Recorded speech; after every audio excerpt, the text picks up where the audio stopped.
Hi, today we're going to talk about unrolling and SIMD. If you remember, some time back we looked at comparing our implementation of strlen with the one that comes from glibc. Right, on 40 bytes we are faster, probably due to inlining. On 1000 bytes, this time around they're the same. Last time I showed you this measurement, the standard strlen was slightly faster. And on 10,000 bytes, standard strlen is substantially almost 2 times faster than the strlen we wrote. Why? Well, the reason being is that standard strlen understands that we can use multiple registers, and we only use one. This is our implementation of strlen, right? And you can see we load one register, we test it, we go again, right? Let's unroll. Right, for starters, let's just write our main loop 4 times. This is our loop now, so this is label free. We do jump to label free, and inside this loop we do test one register 4 times in a row. Right. Let's see how this did. On the 40 bytes, the results will be the same. On the 1000 bytes, the new version is faster than the previous one, and on 10,000 bytes, the new version is substantially faster than the previous one, although not as fast as standard strlen. Why we are faster?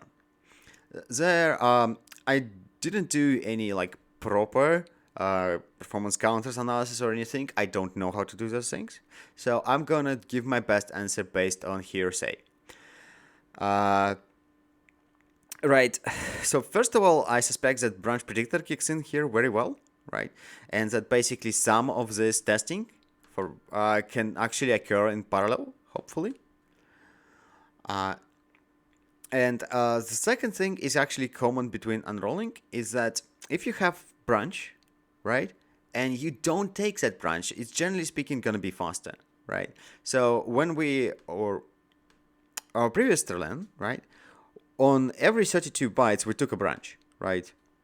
And now we are not taking a branch on 3 out of 4 32 bytes chunks, and only on the fourth one, yeah, we will take the branch and go back to the beginning of the loop. Okay. Now let's compare to standard strlen. Right.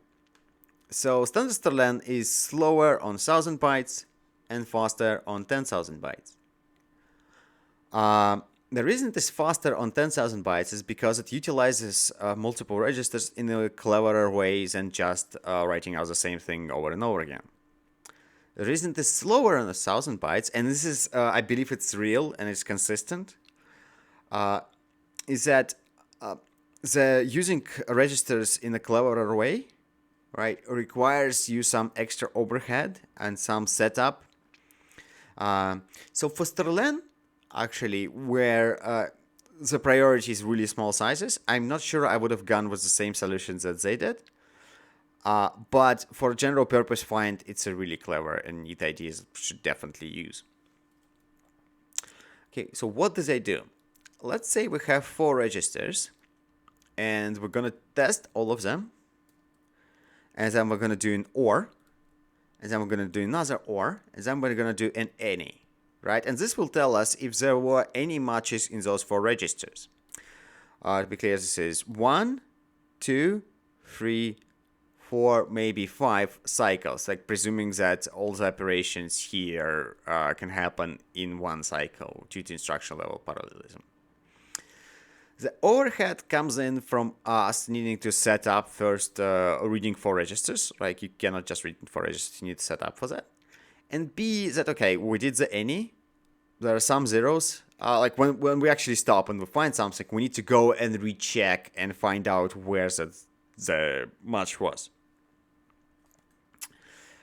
Let's have a look at how this is done in the actual strlen, right?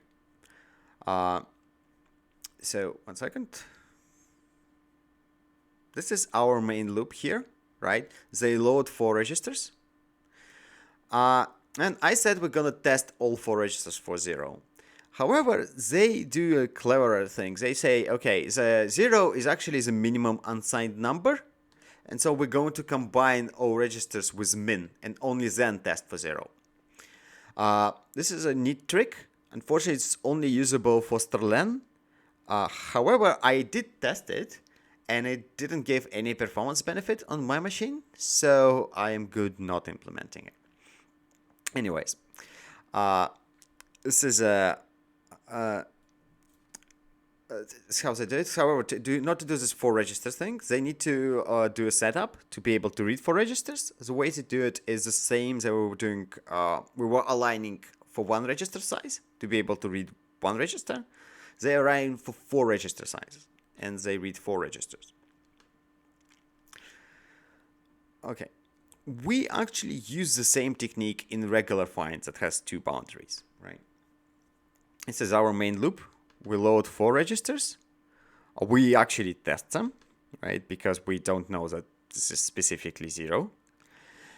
And then we do ORs, and then we do 1 test and go again. Okay. Let's compare performance. So on 40 bytes, our previous strlen is the fastest one. It's faster than the guarded one because if it doesn't know that it will always find the value, it has to check that the range is not empty and all that stuff. On 1000 bytes, we are slower because we're doing the setups and stuff than the previous version. And on 10,000 bytes, we are actually faster, and we even beating the standard strlen. Right? Our find knows a little bit more. Like, we know we don't need to align to 4 registers. We just know that we don't have 4 registers. We have more than 4 registers to the end. So we can just, and also there's a little bit less work for us to do these tricks than for standard strlen.